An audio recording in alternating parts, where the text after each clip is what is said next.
What's up, guys? Guess who's back? Back again. That's right, it's me.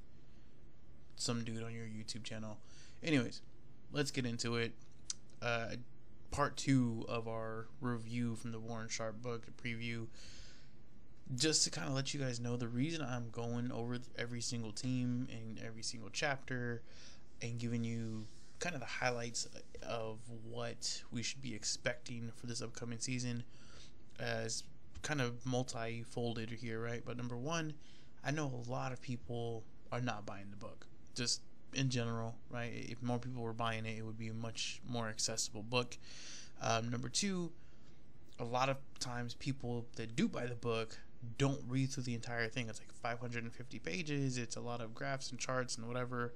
And number three, the people who do actually look through the entire book, a lot of times it is very easy to just like, this is what I want to look at. I don't really need all the other bullshit. I just want X or Y or whatever. And that's all somebody looks at. So I'm taking the time. I do this pretty much every year, the last, 4 years now, since 2019. Just kind of reading through the book, looking through the stats, looking through the charts, looking through the success rates and all that kind of stuff. And then giving you a real quick, like a paragraph or two highlight on every team. We already went through the first 8. We're going to go through the next 8 today. On your screen here is one score games from last year and the stats for every individual team. I'll be kind of scrolling through here as we're going through the recording, but the reason I have that up today is at least 2, possibly 3 teams that we're going to be talking about today had some luck in these areas or had some bad luck in these areas that kind of accentuated their seasons, and so it's kind of relative to what we're talking to today, right? So number one, first team off the bat here is the Dallas Cowboys, my favorite team, right? The team I root for, supposedly. One thing, and I'm sorry, I know you guys are probably getting tired of hearing me say this, I do not like Mike McCarthy. I just don't like the guy as a coach. I don't think he's going to get them where they need to be.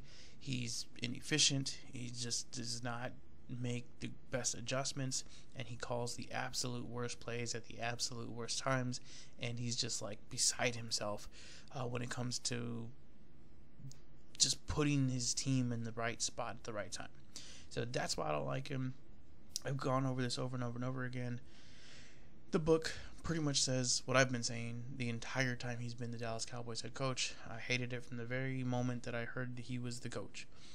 But number one, and it's even like in bold lettering in the book, McCarthy taking over play calling is the scariest thing for the Cowboys prospects this year, right? Kellen Moore's gone. McCarthy said he wants to take over offensive play calling. That's fucking terrifying. I shit myself just a little bit when I found out that's what he was going to do. This is the same exact trajectory he had with the Packers, where the offense was okay, he took over it, offense got really stagnant, they couldn't move the ball, super predictable, all their stats went to shit until he was eventually fired. Hopefully he gets fired by the Cowboys as well. It probably won't be this season though, so I'm not holding my breath. But on top of that, the Cowboys are in for a lot of regression this year. So just some stats here. Last year they were number 2 in defense. They were number 1 in red zone conversion rate. Excuse me, meaning that when they got in the red zone, they were able to actually punch it in. They were number 2 in fumble luck, and that's one that is kind of hard to quantify, but it basically means that they recovered more fumbles than they didn't, right? And then also they were plus 14 in turnover rate, so that kind of goes into the defensive standpoint of it. But I commented this on one of my last videos. Defense has a lot to do with who you're playing, right? It's a lot easier to be a great defense and a top 10 defense when you are playing a very easy schedule.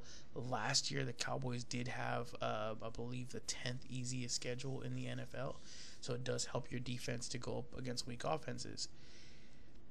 That is typically why you don't see a lot of really, really great defenses repeat year in and year out the way you see with offenses.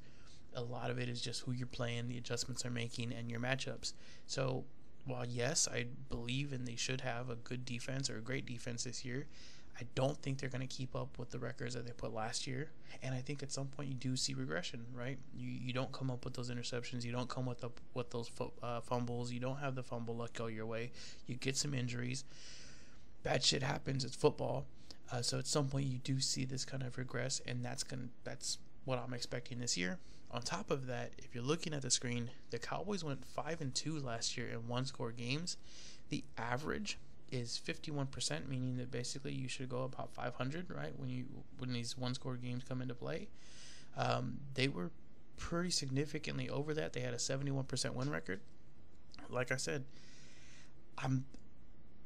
say whatever you want, I'm not giving that credit to Mike McCarthy. I'm just not.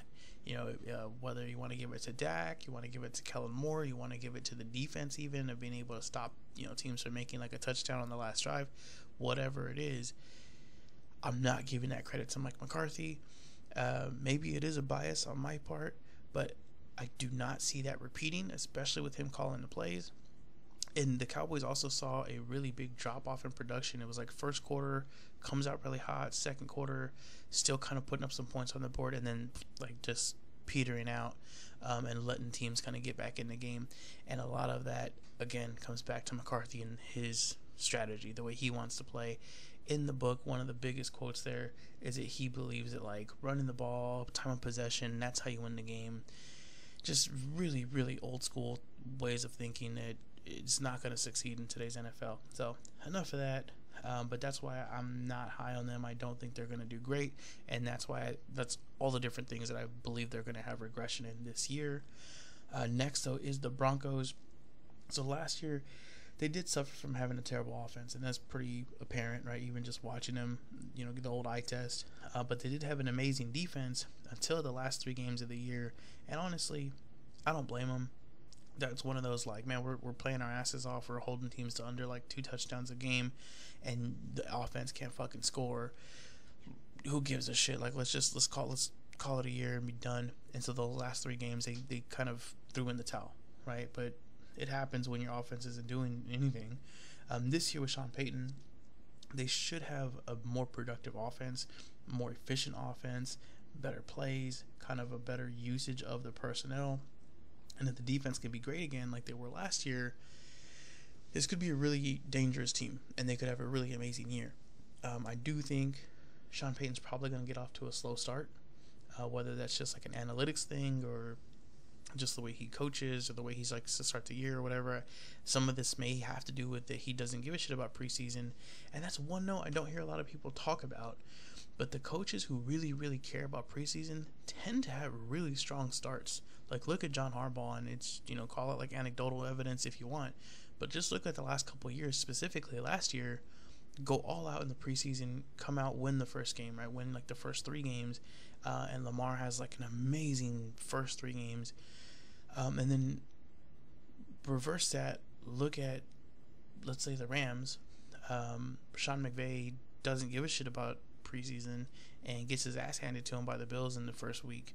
The team just wasn't ready to go. That was before any injuries happened. Same thing with Sean Payton. Same thing with Frank Reich.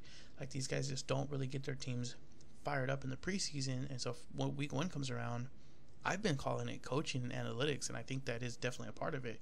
But it could be that they just don't have their players ready to go because they haven't really been giving it 100% effort.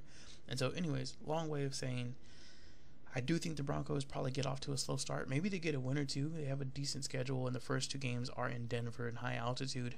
But either way, probably a slower start. If nothing else, at least points on the board are probably going to be relatively low. But I think that they finish this year out strong, and I give them above a 60% chance of being able to at least be in the spot to compete for like a wild card spot at the end of the season, right? I don't want to say that they're going to make it, but I think it's above 50% chance that they at least come down to that last game or so with Sean Payton there in his first year. Next, though, last thing here with the Broncos is they went 4-9 last year in one-score games, 31% win rate. That is going to flip, I believe, for the positive in their particular scenario, especially with Sean Payton there. I think this is going to be more of like a 7-6 team, 6-7 team with one-score possessions. And if that's the case, you go from 5 wins to 7-8 wins, and like I said, you're right in the hunt there for that wild card spot come week 17, week 18. So again, that's enough on the Broncos. Next, though, is the Lions. Lions started really slow in 2022, turned around their season, and really in the book it kind of explains how they did it, but mainly it was by switching to 21 personnel, which is essentially 2 tight ends, 1 running back. That 21 personnel really gave them a great mismatch, right, on offense, as far as like being able to kind of put their guys in open spaces and put pressure on that defense to not blitz. They can't just have their linebackers coming up every single play because they're going to be back in coverage. They should start out this year a little bit faster, being that they made that switch, midway through the season, and they pretty much stuck with it the entire season. And I don't see a reason why they wouldn't start this year the same way. They have a very similar, I should say, personnel, right? Different names, but same archetypes. As far as like the running backs, they switched them out, but now you have David Montgomery and you have Jamar Gibbs, and those guys are very similar to a DeAndre Swift, to a Jamal Williams. Monroe St. Brown is still there. They eventually do get Jamal Williams back as far as the receiver is concerned. So don't really see a whole lot of moves there that are like irreplaceable, other than TJ Hawkinson, and that could be a big issue because, again, 2 tight ends are needed to run that 21 personnel. As long as they can get a tight end that can at least provide some sort of at least blocking expertise, right? If not, at least a couple of routes that he can run, the Lions should be just fine and should get off to a decent enough start, as long as they just keep doing what they were doing last year. High scoring offense, decent offensive line, great running back room. Really the only weak spot they had was Jared Goff, and he wasn't even that terrible. He was just kind of, middle of the road kind of quarterback, and they can win with him. They proved it last year, and I don't see a whole lot changing this year. Next, though, is the Packers. Actually, let's look at the Lions. The Lions are 4-5 last year on 1-score games, so not really a whole lot of change there. We should probably expect to see something pretty similar to that. But next is going to be the Packers. Also went 4-5 last year, 1-score game. So again, not really a big advantage or disadvantage there. They do have an easy schedule coming up this year, but they did lose now essentially all of their elite talent, right? Like the Aaron Rodgers is gone, Devontae Adams has been gone. They have Aaron Jones, which hopefully he can kind of keep that team afloat. But really, last year they took a pretty dramatic step backwards for efficiency and expected points added per attempt.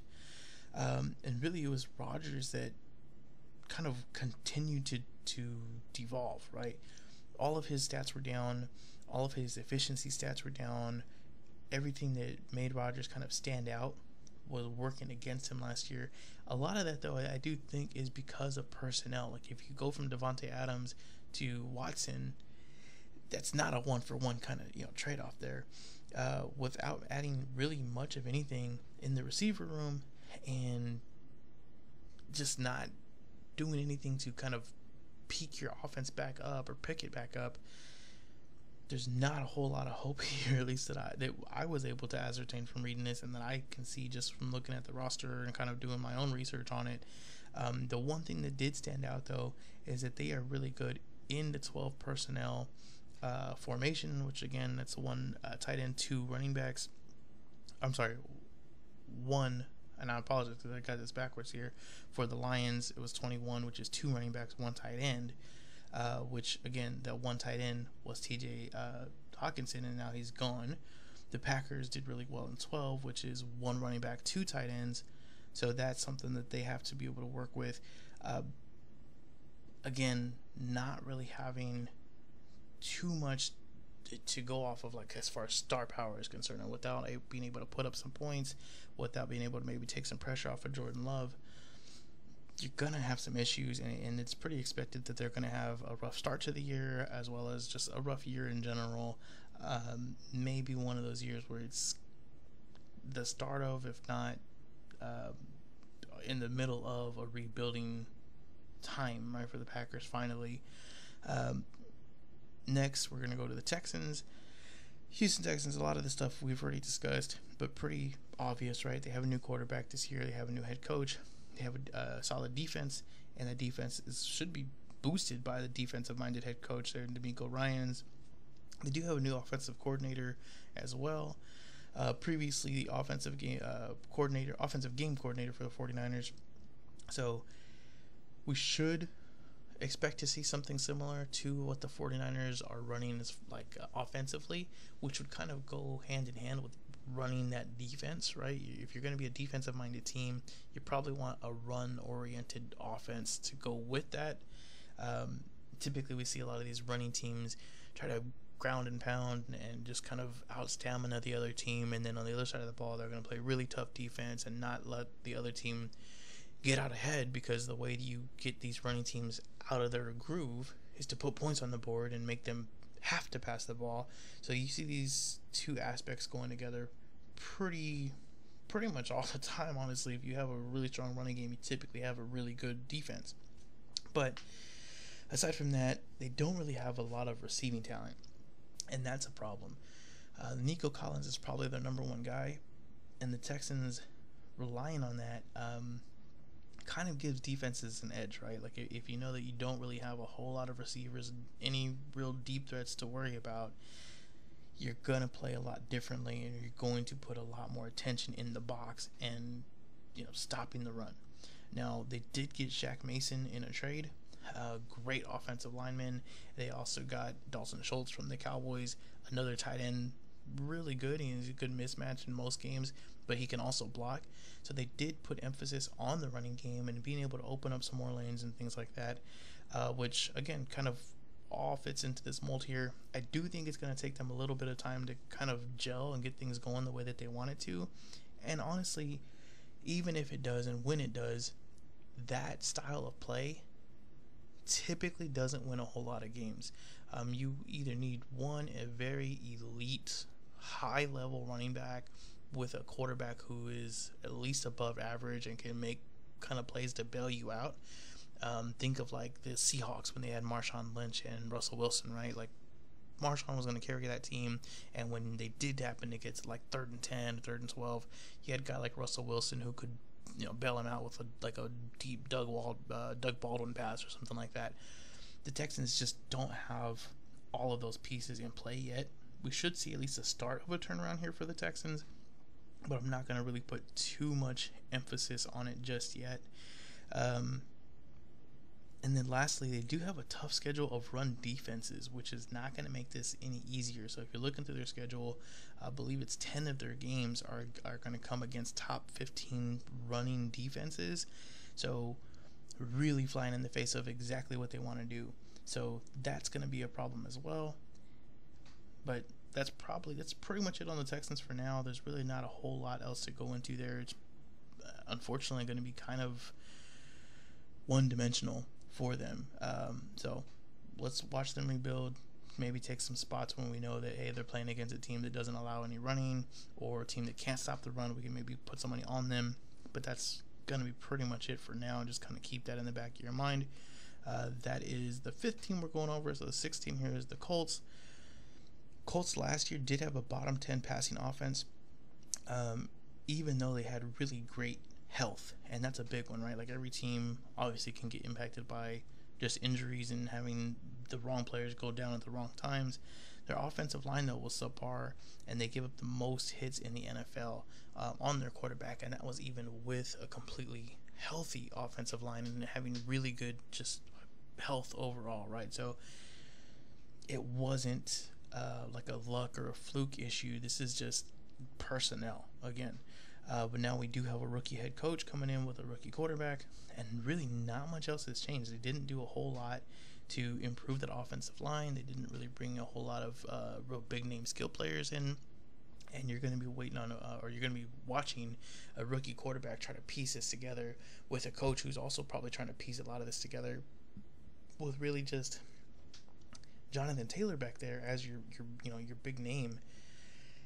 And I don't know how much he can get done when you're going to put him behind a subpar offensive line and a rookie quarterback who most defenses are probably not going to respect, at least not at the beginning, unless he can hit a couple of big passes down the field. And to hit a couple of those big passes down the field, he's going to have to use a guy like Michael Pittman, who just hasn't really gotten a whole lot of separation from whoever his opponent is in his entire career with the NFL. So you're going to ask this rookie to come in and do some pretty special things right off the bat, or you're going to just be in for a really rough start. And that's most likely what we should expect from this Colts team. As far as last year, they did go 4-6 in one-score games. Probably pretty similar, if not worse, only because it is a first-time head coach. So maybe some games that they could have won, if it's like a really close game, if it's towards the beginning of the season, they probably end up losing just because of inexperience. So I do see another like subpar one-score game year coming up for the Colts. Next, though, is the Jaguars. Now, Doug Peterson did improve this team overall. Doug Peterson did a great job. That was his first year. Trevor Lawrence is his second year in the league, but first year of working with a true NFL coach, right? He improved in literally every category, stable category that is. So passing from a clean pocket, passing from play action, passing with like easy throws, everything increased. Just like we expected, he kind of showed us why they picked him number one, why he was the number one overall pick. Just everything kind of clicked together. Obviously, they made a playoff run. They ended up winning a game that they probably shouldn't have, but they did against the Chargers in the playoffs. All of that to say that this team should be even better this year. So you have Doug Peterson coming into his second year, Trevor Lawrence with another year under his belt, adding Calvin Ridley, adding other, just offensive and defensive pieces all over the field to only improve this team. You have Christian Kirk coming back. The biggest issue with this Jaguars team is actually having a higher salary cap hit for a lot of these big players that they had traded for last year when they were making a lot of splashes. Guys like Christian Kirk, they're going to start costing more money this year. Now, as far as like betting and just watching the games, we don't give a shit, but they may feel kind of pressured to do some things this year that they may not have otherwise, because a lot of the players or a lot of the like managers in that building understand this is a short window. A lot of their big ticket guys, this is probably their last year with this team, unless they sign a new contract, they restructure, whatever it is.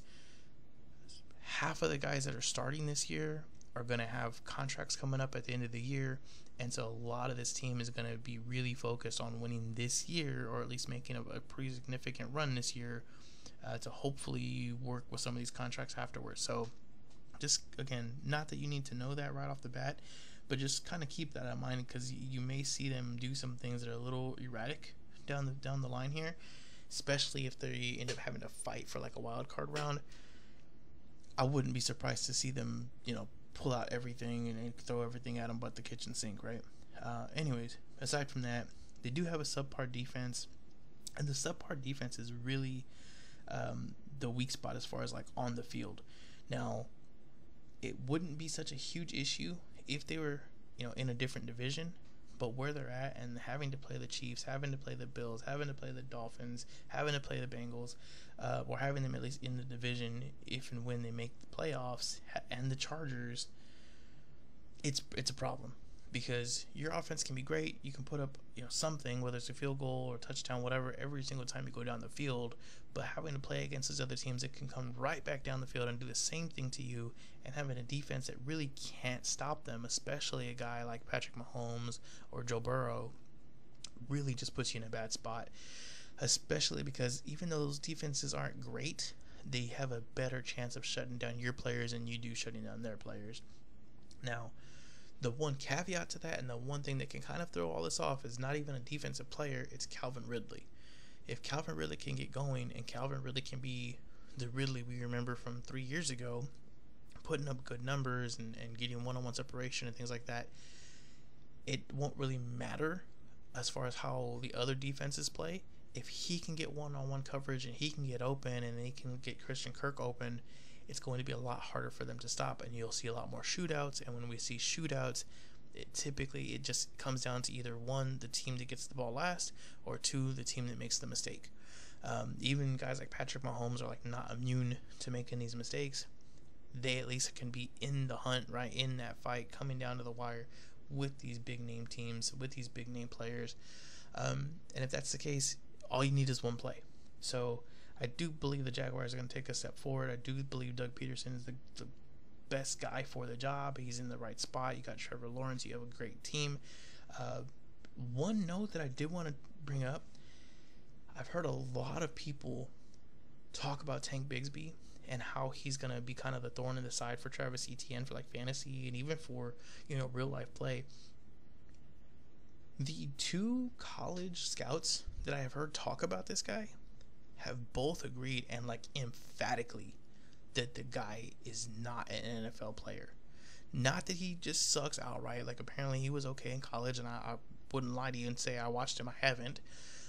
But they both said that he was not an NFL caliber player. Even in college, he was just kind of a big dude.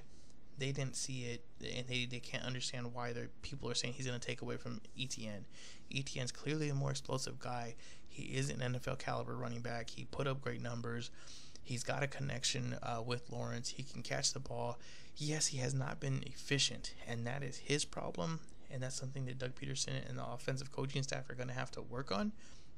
But Tank Bigsby, from, again, college scouts, is not going to come in here and take over this big workload and be this huge dent on Travis Etienne. It's going to be an Etienne issue if he's not performing, not because of Tank Bigsby.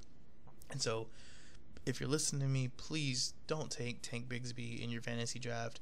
Don't shy away from Travis Etienne. Don't think he's going to lose a lot of work. If you just don't think he's going to be efficient, fine. I'm not going to fight with you on that. But don't do it because Tank Bigsby is going to be there. Anyways, so that's enough on the Jaguars. And I believe that is 8. Oh, sorry. It is 7 teams. We got one last one to go over here. And it's actually going to be the Chiefs. So the Chiefs, pretty straightforward. As you can imagine, obviously they were Super Bowl winners, right? But they still have an amazing offense. They can handle any defense you throw at them. And really, the numbers in this book are ridiculous, man. It's like, against zone defense, they put up like #1 offense. Against man defense, they put up a #1 offense. Against blitzes, they put up the #1 offense. Play action, no play action, trying to run quarters, 2 high safeties, 1 high safety, 0 cover. It didn't matter. The Chiefs were going to be the Chiefs, right? The Chiefs are going to put up offense, and just there really wasn't a whole lot you could do to throw them off. The one thing that did throw them off, and the one way that the Bengals covered them the best, was by making Mahomes hold on to the ball, not allowing him to get rid of the ball quickly. And the reason that they lost, as far as like statistics go, the Bengals lost to the Chiefs in the playoffs, really was because Mahomes was hurt, and he was trying to purposely get this ball out as quickly as he could, and I believe something like 65% of his passes came out within 2 seconds. And when the ball's coming out that fast and he's indicating where he's going that quickly from the snap of the ball, there's really not a whole lot you can do on defense to stop that. I mean, unless you just happen to undercut the guy, you're in the right spot at the right time, there's just not a whole lot else you can do. How many adjustments can you make in under 2 seconds, right? So that was the one way that you could kind of get under their skin, was by making him hold the ball, playing like a zone defense, and just not really leaving any wide open guys in the easy reads. But if he's out there and the entire offensive coaching staff is coming into this game knowing like, hey, we got to get this ball out quick, what are you going to do? There's just not really a great defense for that. But from weeks 12 through 17, this coming year, the Chiefs do play with a rest disadvantage every single week, and that could be a problem. Just to go over some of the games here, in week 12, they're going to play off a Monday Night Football game when they play the Raiders, and so they're going to be having like 1 day less rest for that game. Week 13, they play the Packers, who had played Thanksgiving the week prior, so there's 3 days rest disadvantage. Week 14, they play the Bills, who are off a bye, so they're going to have a 7-day rest disadvantage. Week 15, they play the Patriots, who are off a Thursday night game, so again, a 3-day disadvantage. 16, they play the Raiders, who are off of a Thursday night game, so again, a 3-day disadvantage. Actually, the Chiefs play Monday night that week, the prior week, so it's actually a 4-day disadvantage for them there. And then in week 17 against the Bengals are coming off a Saturday night game, and the Chiefs are off another Monday night game, so it's another 2-day rest disadvantage. So from weeks 12 through 17, every single week, they're going to have a rest disadvantage, and at some point, that's going to catch up with them. It may not be the first time, may not be the second or the third or the fourth time, but by the time you get to that Bengals game, all these rest disadvantages, having to go up against guys who are fresh and, ready to go, and you guys are coming off of like a 4-day rest, it's gonna catch up. It's gonna take its toll.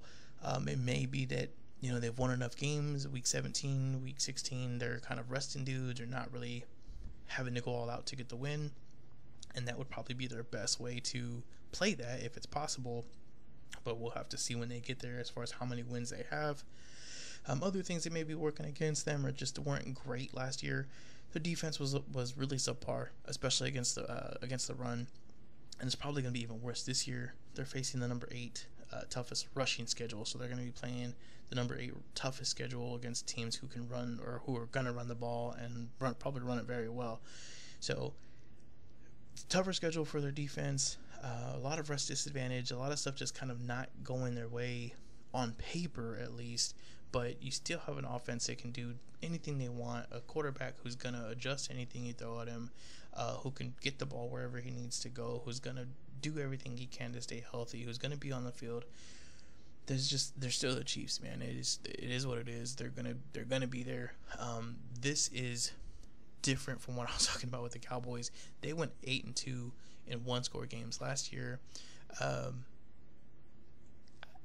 And I even made a note on it here. So 4 of the last 6 games that were decided by 1 score for the Chiefs is most likely because they're trying to play relatively conservatively, right? So of the 6 games that they ended the season with, they already had essentially locked up a playoff position, and so they're just trying to get the win. They're not trying to show off. They're not trying to show anything in their playbook. They're not trying to do any more than they need to do. They're just trying to get out of there with a win, keep everybody healthy.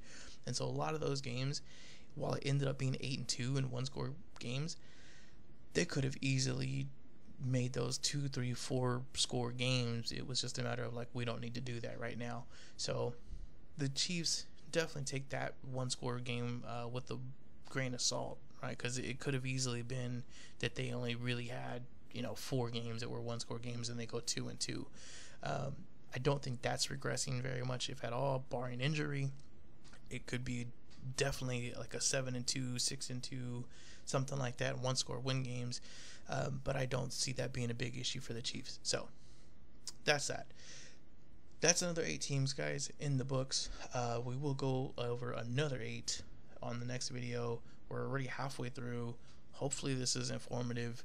Leave me some comments below, guys, if there's anything you have that you want answered, anything that you're really curious about as far as stats, or just how a team won or lost, or a player did last year, or even a fantasy player, because a lot of the notes that we have in the book do regard fantasy and kind of who you should be targeting, who you shouldn't be targeting, and why. So thanks again. In the comments below, as always, the affiliates are there, MyBookie and GTBets. Please give them a look. Bonuses are really great. Payouts are really quickly, and GTBets actually has the first preseason game already up, and the line is there. So that's always a plus. You can get that down right now, and like I said, MyBookie is going to be most likely the fastest book to put up lines when the real season gets here. So thanks again, guys. Give those a look. Give me a like, comment, subscribe, and I will see you guys next time.